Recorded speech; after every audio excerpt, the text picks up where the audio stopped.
Good morning, Mark. Hey, that day has finally come. Our wedding is tomorrow. I can't wait. Oh, hey Beth. Yeah, finally, huh? So, how are things at home? You folks doing okay? It's been a while since you've been back. Yeah, my folks are all excited. Mom's cooking me up my favorite food. It'll be nice. That sounds great. We already submitted the marriage certificate. So, although we're officially married, it's still nice to have a real wedding. Makes it legitimate. You know what I mean? Yeah, definitely. All the preparations are set, and all we have to do is wait, and you'll be walking down the aisle in no time. You're making me nervous already. Well, I better get to bed. Got a long day tomorrow. Let's meet at the wedding hall tomorrow. Yeah, no problem. I'll be there. Let's see. This is Randy, a friend of Mark's. I'm sure you heard from Mark that I made all the arrangements for the wedding. That little surprise he talked to you about? I'll set that in motion right when you say your vows. Just so you know, this little show is gonna wow everyone there. My idea, by the way. Gosh, you have a bundle of nerves. Hope it goes without a hitch. Okay, see you later. No response from you about that last message I sent you earlier. Oh well, suppose you're just busy getting ready. You know all about how this is gonna go down. I mean, Mark and went over it countless times. Okay, here I go. Let's get the show on the road. Okay, that's that. Mission accomplished. Boy, you really did a great acting job there, Beth. I was surprised. Oscar material for sure. Man, I ran in there, stopped the whole proceeding, swept you off your feet to my car waiting outside, and we took off. The performance you put on was so real, yelling and screaming at me to stop. That was totally awesome. To be honest, I actually thought it was all real for a second. But did you really have to keep up the performance in the car? I suppose you really got into character, and I understand that it's probably hard to set your mind straight again. You went so far that you ended up ripping your wedding dress. Just so you know, that was not my fault. You just overdid it with your acting. I don't want you charging me for damaging the dress or anything later on. And costs like that, I mean, I suggest you ask Mark about that. Okay, now that the plan is over, I'm gonna go into hiding until things cool down. See you later, and good luck with the rest. Well, that prank was a piece of cake. Great planning by yours truly. Bet you were super surprised. So how'd it go? You should have seen everyone's faces. You heard about our little prank from Randy, right? It's not every day you see that kind of elaborate prank. Awesome, wasn't it? I already explained everything on my end, so it's safe to come back. Alrighty then, I better get going. Hey Beth, you there? You even see my text? I know that prank probably really got you, but relax and come on back. All is safe now. If you don't come back in time, all the scheduling for the wedding is gonna get all screwed up. Oh, I get it. That prank was a bit too much for you. You pissed off at me or something? Is that why you're not responding to my messages? Is that it? Or is this like your reverse playing a prank on me? Is that it? Come on, Beth. Women dream of such situations. It's like that famous movie. All women want to be in this kind of position at least once in their lives. This is a surprise that me and my friend Randy played on you. Something you'll remember for the rest of your life. Oh, come on, you should be overjoyed that it played out so smoothly. I'm serious. Please get back here ASAP. Hey, Beth, what's up? Where the hell are you? Stop being so stubborn. You know what you just did? You didn't get here, so we had no choice but to cancel the wedding. How could you do this? I'm not going to pay a cent for the cost. You know that, right? The bill's going to you. I told all the guests that you suddenly had a change of heart and took off with Randy. That the whole thing was actually real. That's true anyway, right? I mean, I can't even get a hold of Randy for God's sake. You're still with him, aren't you? You know what, Beth? I really didn't think you're that kind of woman. I had you pegged all wrong. I was completely snookered by you. How could you do this to me? The only thing left is divorce. Yeah, that's right, divorce. You're gonna pay for this too. I mean, literally. Mark? Finally, I was wondering when you were gonna respond. Where the hell you been? How could you run off with Randy like that? It was supposed to be a friggin' prank, for God's sake.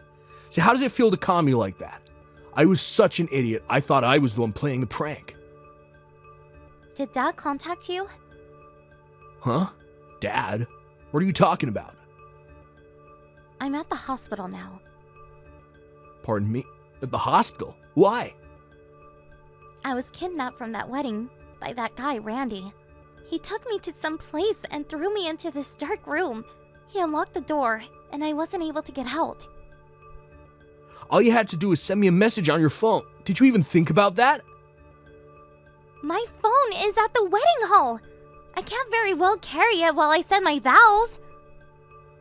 Excuse me? At the wedding hall? I was finally able to get it back like 5 minutes ago. As a result, I wasn't able to see the messages that you and Randy sent to me. I never saw those messages. I had the fingerprint lock on it, so I wasn't able to get someone to check the messages either. And there seems to have been a total lack of communication between you and Randy. I'm sure you can comprehend the current situation, right? The current situation? Well, what do you mean? I'm saying all this time I wasn't able to get help from anybody. I was completely helpless. You serious? But I was only trying to... I later learned that I was locked up in a warehouse. It just so happened that a security guard was making his rounds and happened to find me passed out on the floor. I was taken to the hospital by ambulance. All I had were some scratches and bruises, but I did hit my head in that dark room. So I'll be staying overnight here just in case. Which hospital are you staying at? Do you really think I'm going to tell you? Of course I want you to tell me. What are you talking about? I'm your husband, for God's sake. I'm concerned for the well-being of my wife. We also have to talk about the wedding. We have to reschedule it, right? We have to explain the whole situation to everyone. Clear any misconceptions. Wait. You're not seriously thinking about rescheduling the wedding, are you? Of course I am. This time we'll do it right. No more silly pranks. I do it all different. I'll think it's some kind of surprise that you really appreciate. Of course, any surprise will be totally risk-free. I give you my word. I'll think this through, I swear. No thanks. I've had enough. I want a divorce. Oh, you're not serious. Come on, Beth, it was just a joke.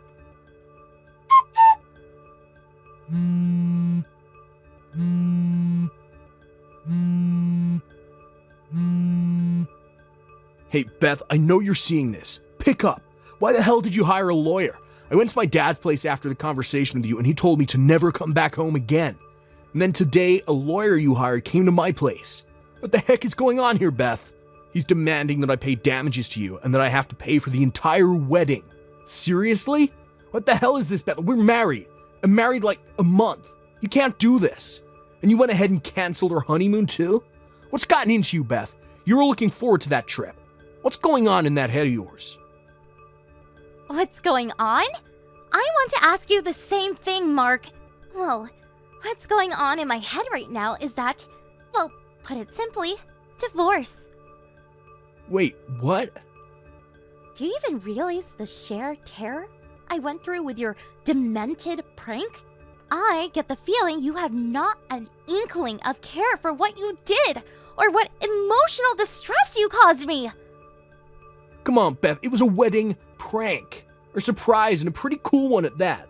All I did was think up the most elaborate prank I could play on you. Something that you'd remember for the rest of your life. I know maybe it was a little wild, but I bet you won't forget it anytime soon. Am I right? You call that prank a little wild? Your little wild prank ruined the entire wedding, not to mention our marriage. That's because you didn't come back right away. Did you not hear the part where I said I was locked in a warehouse? Are you really that daft, Mark? Oh yeah, didn't I also say I had no way of communicating? On top of that, you canceled the wedding and said that I actually did run off with Randy. You make me out to be a total tramp. I'm also thinking of suing you for defamation. Oh, hold it a second. Wait, what? I want a divorce now. Not tomorrow or next week. Now! I don't want anything to do with you. Just being around you is trauma for me. Am I getting through to you, Mark? Please. I don't ever want to see you again. But I was only trying to make the wedding something unforgettable, something we could talk about for years to come. Hey, Beth, what the hell's going on? I just learned that both me and Randy, we just got fired from our jobs. Is this all you're doing? Please, Mark, not again. What do you mean, not again? This is serious business. This is our livelihood you're talking about. How are we supposed to pay you for damages and the cost of the wedding if we don't have jobs? You tell me, Beth. Lose my job and all payment stops. You're just making it worse for you. I'm sure you already heard where I was locked up after Randy kidnapped me from the wedding. Pardon me? That warehouse is owned by your company. The company that you and Randy work at. You use the company warehouse for your treacherous little prank. Do you really think that the company would simply look the other way? Do you guys really think you guys can keep your jobs after dragging the company into this, frankly, dangerous prank? But we were on... Anyways, you're barking up the wrong tree. I had nothing to do with you guys getting fired. The company made the decision all on their own. Then maybe you can talk to them, you know? Get them to forget the whole thing, that you aren't gonna press charges or anything, that we didn't mean any harm. Are you really asking me to help you? Yeah, it's the least you could do for your husband. Our divorce has already gone through, so I really don't know what you're talking about. Hold it. What did you just say? I was just getting to that. My lawyer submitted the divorce papers with your signature on it. So it's done. We already submitted all the papers at City Hall. It's all over. Kapoo. You already submitted them. Yeah, that's right. Sooner the better, right? About the damages I was demanding, your folks paid the entire amount today. They said you'll be paying them back for it. Same with Randy. I just checked my bank account. He deposited the entire amount I was demanding. I got all I was asking for. Why stay married, right? But so soon? Couldn't you have waited? I mean, we loved each other all these years. How could you just drop it like that? It just seems so unexpected. You brought this all on yourself with that stupid prank. I thought you had more common sense, Mark. And please, did we really love each other like you said? Beth, come on, let's give this one more chance. What do you say? I'll think of a real interesting surprise for you this time. The safe kind, I swear. Are you still talking about surprises? What's this weird obsession with surprises, Mark? It's kind of creepy, to be honest. But the reason why you went through with the divorce is because you didn't appreciate my prank, right? Pardon me? So, please give me another chance. I don't understand you, Mark. Your goofy thought process really bewilders me. Beth, please.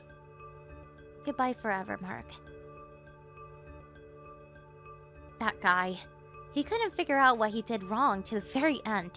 I keep asking myself why I even fell for this guy, and however short, marrying that idiot. Considering the way that guy thinks, I was worried he would come barging into our house, demanding to talk to me. So, my parents and I decided to move to a neighboring town, some distance away from Mark. And what do you know? Just as I had foreseen, Randy and Mark came banging on my door late one night. They apparently thought we were still living there, and made quite a scene in front of the house. I guess they figured all would be resumed once I got back together with him, and probably thought that they could get their jobs back as well. But all they did was get arrested by the police for disorderly conduct and resisting arrest. Luckily, we weren't there anymore. Now, both of them had criminal records, and their prospects for a decent job went straight down the drain. The decision to move out and start a new life with my family was the best decision I made. I work remote, so there's no particular job position I'm tied to, so I'm sure they will never locate me again. No more silly pranks for me. Thank you for watching. Please subscribe and hit the like button. See you next time.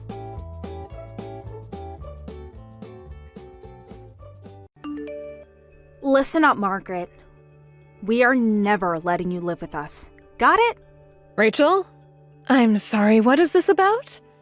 I don't remember ever talking about living with you before. I'm simply letting you know we will never let you live with us. Rachel, what's gotten into you all of a sudden? I figured you'd ask us eventually, so I'm making myself clear. I'd rather not deal with any bullying from my mother-in-law, you know? Is that what you're worried about? I suppose I'm grateful you made your position clear to me, but I'd like to make myself clear too. I never had any intention of living together with you and Eddie. Huh? My relationship with my mother-in-law was what broke up my own marriage 20 years ago. So I knew I would never want to put my own daughter-in-law through what happened to me. You can ask Eddie about this yourself. I've told him that I'll take care of myself when I get old. When you get old, huh? So that means you want to live with us now until you get old to save money, doesn't it? No, dear. I'm still working and have more than enough means to take care of myself, including saving up for when I retire. So no, I have no need to live with you in order to save money. I'm doing fine on my own right now. And just to be clear again, I don't believe I'll ask to live with you in the future either.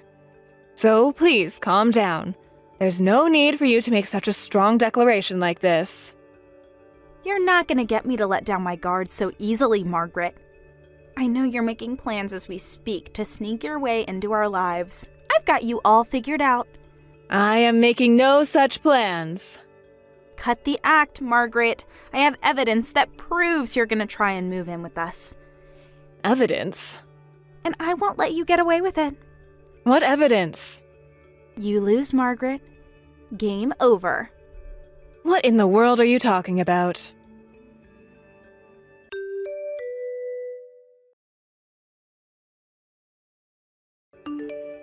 Hey, Mom. Sorry I haven't messaged you in a while. How are the preparations going? Hello, Eddie. Yes, they're going just fine. I never expected to have to deal with moving houses at my age, but you did just get married and leave home. So I guess you could say that the timing was just right, I suppose. Yeah, probably. Tomorrow's the big day, huh? I mentioned this before, but I'm out of town on business and I won't be able to help you out. That's fine, Eddie. I went ahead and hired a moving company that will take care of everything, from packing to transporting and unloading. Well, that's good to hear. Oh, and by the way, I had a question for you. Do you have a moment? Sure, Mom. What's up? Have you said anything to Rachel about me moving in with you recently? Huh? No, never. I mean, you've always said you had no interest in moving in with us. Yes, and my feelings on that are still unchanged. I thought so, and I've talked to Rachel about this before. What brings that up? Rachel sent me a line message the other day. She suddenly declared that she would never let me move in with you. That's weird. Why did she do that? I have no idea. That's why I'm asking you. But it seems like you don't know what's going on either. Yeah, that's news to me. I know we've never gotten along particularly well, but I have no idea what I could have said that would give her the impression I want to live with you. Yeah, I mean, you're moving tomorrow and everything. She's aware of that, so she's gotta know that there's no way for you to live with us. I thought so too. I wonder what in the world has gotten into her. Yeah, I'll try and talk to her. I get back from my business trip in 2 days. I'll ask her about it then. Thank you, Eddie. Please do.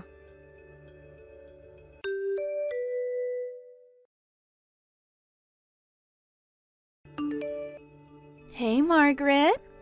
How's it feel? Was it lonely when you pulled up to our apartment, ready to force your way in with us, only to find it completely empty? Huh? Good evening, Rachel. Are you still going on about that? LOL, don't try and turn this around on me. I can only imagine the look on your face when you pulled up with the moving trucks, ready to barge in on our lives and start controlling us, only to discover we had already moved out before you got there. Rachel. I knew you were trying to force your way into our apartment, Margaret. I've known for weeks now. Sorry to rain on your parade, but we've already moved out of that house and into my parents' house.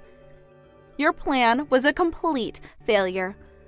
But I do kind of feel bad for you. So, I tell you what, you take care of the place and I'll let you live there for 10 grand a month. Oh wait, that's right. You can't afford that on your measly little part-time salary, can you? I bet you don't even make 10 grand in a whole year. Too bad. Oh my, $10,000 a month? That's awfully steep. But even if I could pay that, I wouldn't. What do you mean? I mean, I'm living on my own, so I'm fine. What a sad, lonely way to retire. I'm not retiring for another 10 years. Yeah, which is exactly why you hatched your plot in the first place. Rachel, listen. What now? You're right, I did move today, but I didn't move into your old apartment. Huh? I was appointed by corporate to be the deputy branch manager at our new facility in Miami. So I'm renting out my old house and moving into a new one in the Miami suburbs.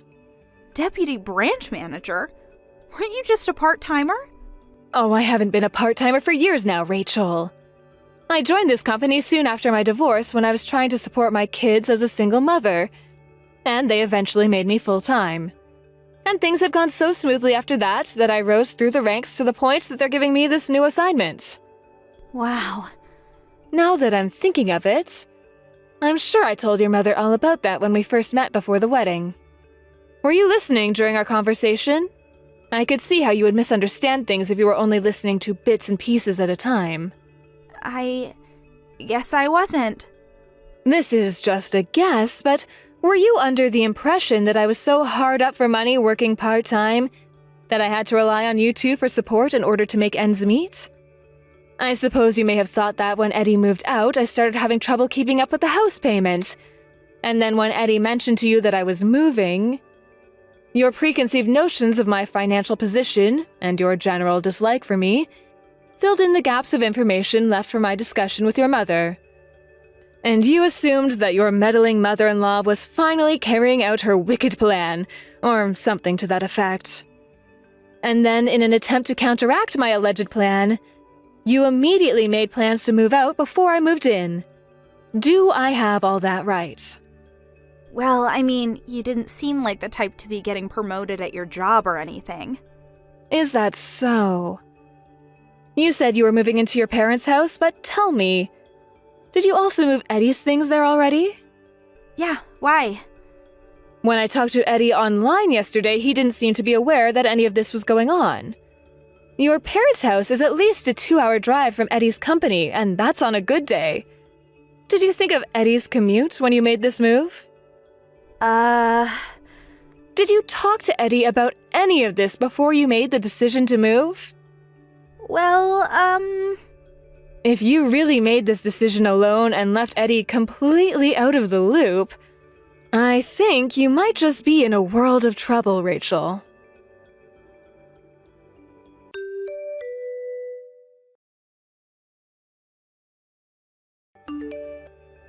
Rachel! Hi, Eddie. Are you back from your business trip?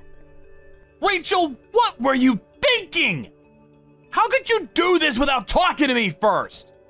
I know this must come as a bit of a surprise, but I can explain. Anyway, I'm going to live at my parents' house for a while. I'm divorcing you. Huh? I never thought you would be this much of a self-centered, careless moron. I'm divorcing you as soon as possible. But why?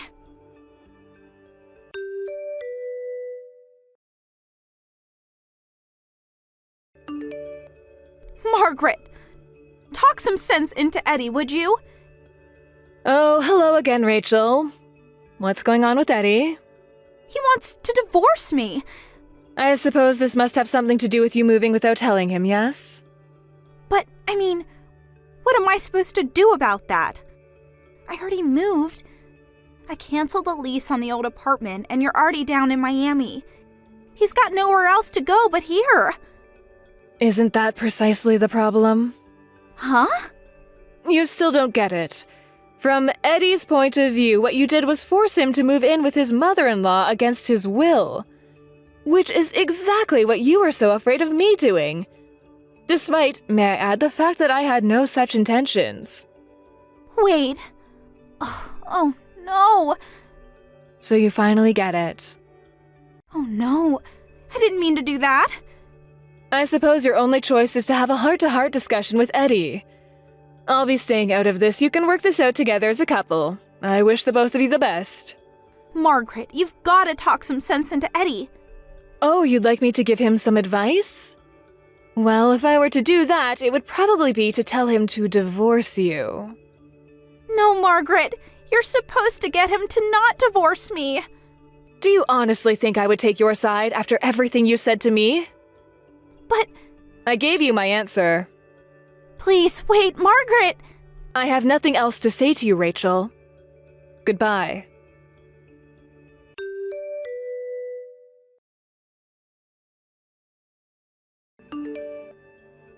According to Eddie, Rachel's older brother and his wife had just moved out of their parents' house, and Rachel's plan was to use that timing to move in. Unfortunately, Rachel's parents weren't interested in having her move in with them. With no place to go, Rachel initially resisted the divorce, but when Eddie threatened to get lawyers involved, she relented and they divorced amicably.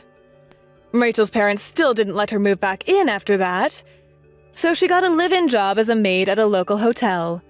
But her habit of jumping to conclusions led to constant disagreements with customers, and she was fired. She repeated this pattern at every single job she got for the next several months. And word eventually got around to just about every business in town what a problem employee she was. So she had to move to a new city and start completely over. Thank you for watching. Please subscribe and hit the like button. See you next time.